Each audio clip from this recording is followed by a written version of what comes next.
মৃত গরু বা ছাগল বা হাঁস বা মুরগি খাওয়া না জায়েজ, তাহলে মৃত মাছ খাওয়া কেন জায়েজ? এর দলিল কি? হ্যাঁ আছে, দলিল আছে। আরে মিয়া দলিল আছে তো।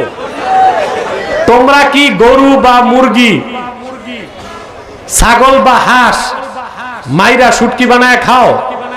আর মাছ? তো হিসাবটাই তো ভিন্ন,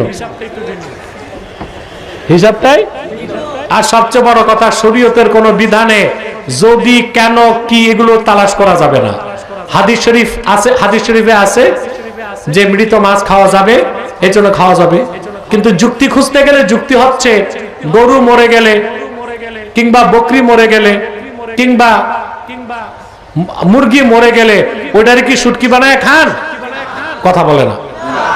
আর মাছ, ওটা তো মাইরেই শুটকি বানান, জেতা তো শুটকি বানান না। আর শুটকিটা মজা করে খান। চিটাঙ্গের মানুষের কাছে তো শুটকি অমৃত, বিয়ে শাদী তো শুটকি খায়।